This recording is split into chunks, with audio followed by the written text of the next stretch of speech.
so I met Seth in Mancosa. Shout out Rizio. And I was heavily part of production because like throughout the whole tape, I was there. I could see when the nigga was adjusting what. I could tell him where to add what, which was the first for me. And I really appreciate like anything like that.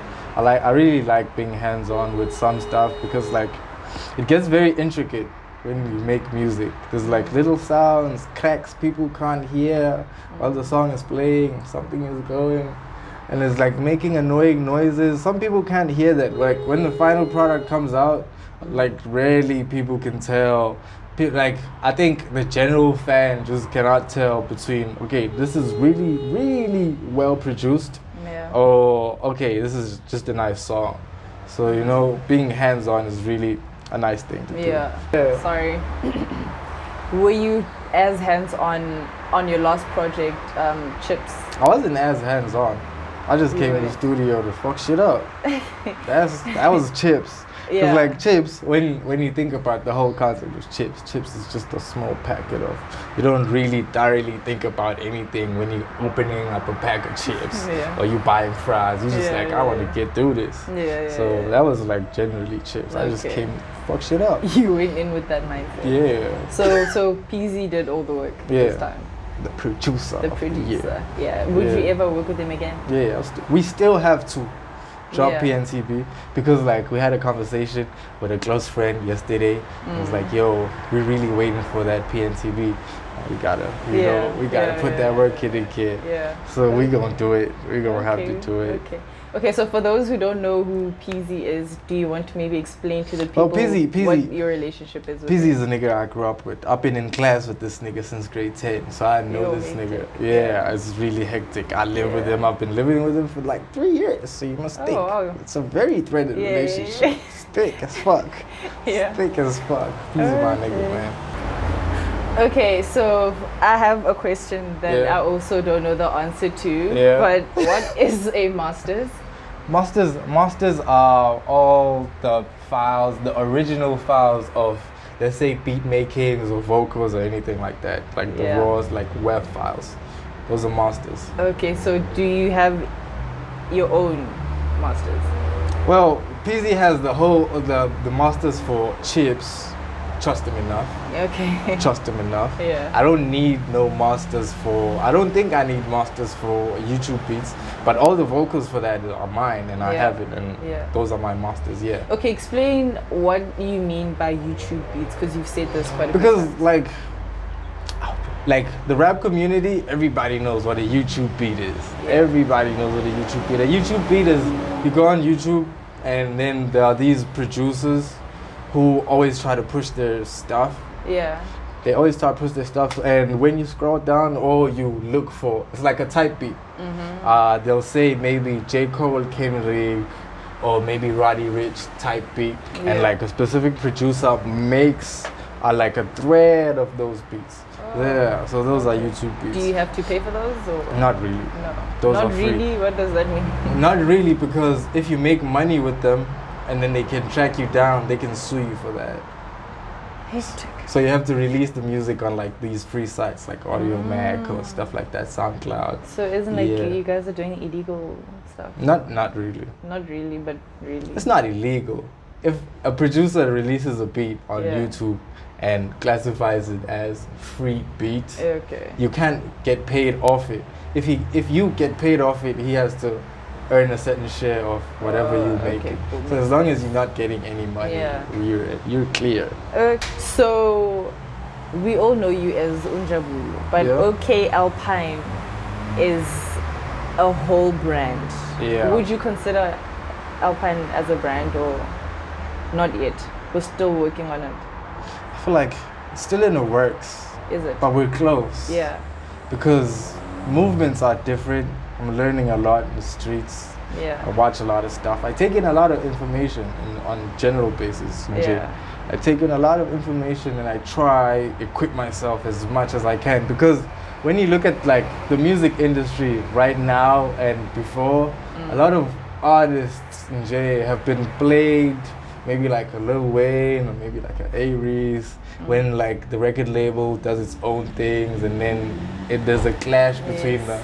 So I'm trying to educate myself enough before jumping into something I'm not like really prepared for, which is, I feel like, is very important. Very important. It's very important. Okay, on that note, would you then sign with a label or you're not? I feel like it would depend on the contract, because most of these contracts I feel like are really trying to put you in a corner in a way, because like if you look at like maybe 4 years back or 5 years back in the game, where a lot of record labels were signing a lot of kids who had nothing, no options or anything like that. They just had music, and it was easier to make a play on information and say, okay, we'll give you a certain amount of money, which is not really what the kid is worth, because a lot of these kids are making craziest stuff ever. Independent. Yeah, so it's like, Okay. So if you were to choose, would you rather be independent or? I feel like being indie is a lot of work, but it's worth it. Yeah. It's worth it. I feel like we see that with Shane Eagle right now. Shane's been doing the most, like legit doing the most. He's got a lot of international stuff, international features. The past project he just dropped. Yeah. So Okay, so how do you feel about, what do you feel about the hip hop industry in South Africa? It has a lot to learn, there's a lot to implement, and there's a lot to fix. Because what are we fixing? I feel like half the time it's always been the same guys performing.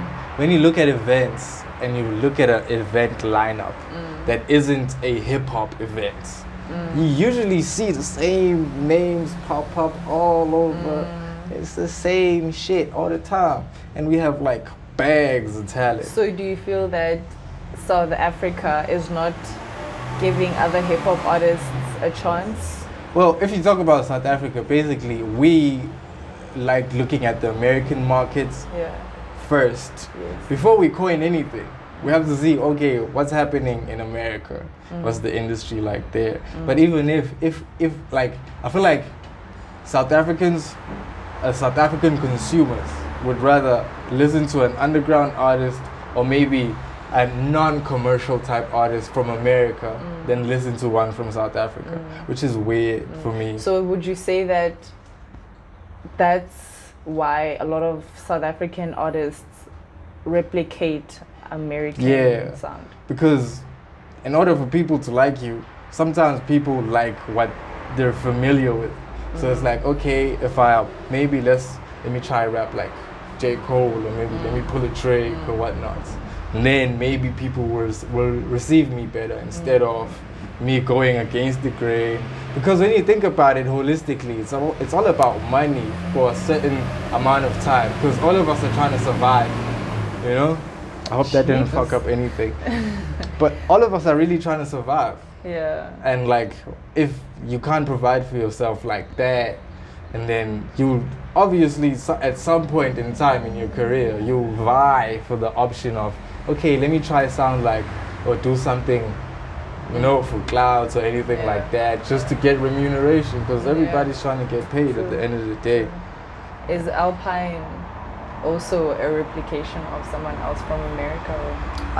I feel like to a certain extent, yes, because I'll be honest, I only started really finding value in my Africanness or like only a few years back. Yeah. So when you think about all the years I've gone through, maybe from age 1 up until what, 18, 19, that was all influences from outside. I was doing what I thought was cool over there. And like right now, I'm really trying to at least balance it. I'm not trying to get it out fully because I learned a lot from that. So I'm not trying to get that out fully. I'm trying to mix it up. Give the people what they mix want. it up. Yeah. That's what I'm trying to do. Okay, so on the note of you finding your Africanness, as you say, would you say that's why you felt the need to have a little monologue about melanin in one of your songs? Yeah. A lot of us aren't educated about our history, you know. And it's very sad because like media, if you look at media itself, media isn't run by us, it's not for us. All we see is exports in media. All you see is exports. You watch, like back in the day, you used to watch Martin and that Will Smith show, all of that stuff. You used to watch a lot of exports, so you're like, okay, this is cool. And like that's the only information you get, because you can even go to the history channels and the discovery channels. There's very little about black culture or like anything very African. So I'm really trying to also educate whoever's coming before and whoever's ahead. Like, because I even tell my mom about stuff like that. I'm like, yo, do you know about melanin? Do you know what it means? And all the stuff and all the intricacies. Tell us what melanin means. Melanin means a lot of stuff. Because if you listen to Clipping Bug, go listen to goddamn Clipping Bugs, you know what I'm talking about. It's a Scoop skit, because Scoop is a very woke person. I feel like I look up to that guy. So melanin is basically the pigmentation, color of your skin. It's in the earth, it's in the heavens, it's in the water, it's everywhere. And it's even like the first coating of the sperm, like, correct me if I'm getting this wrong. The first coating of the sperm is coated with everything that encompasses or includes everything that is alive, has melanin.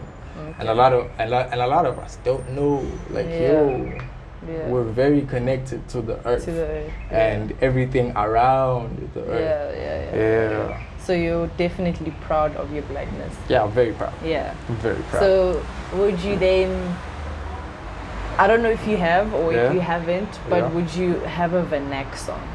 Yeah, I was like maybe 2 months back, I was telling someone like, yo, at age 26, 27, I might just make a Kwaito song just for the fuck of it. Just for the fuck of it. I really want to.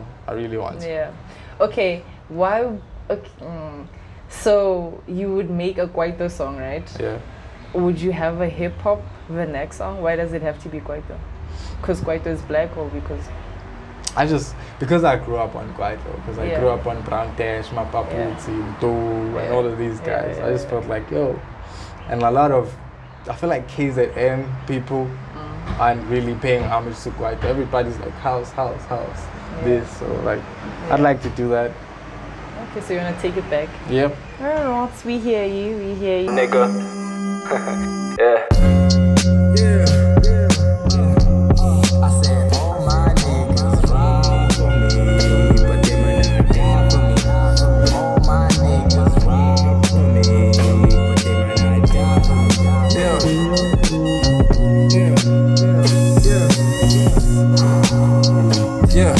I know my niggas ride for me.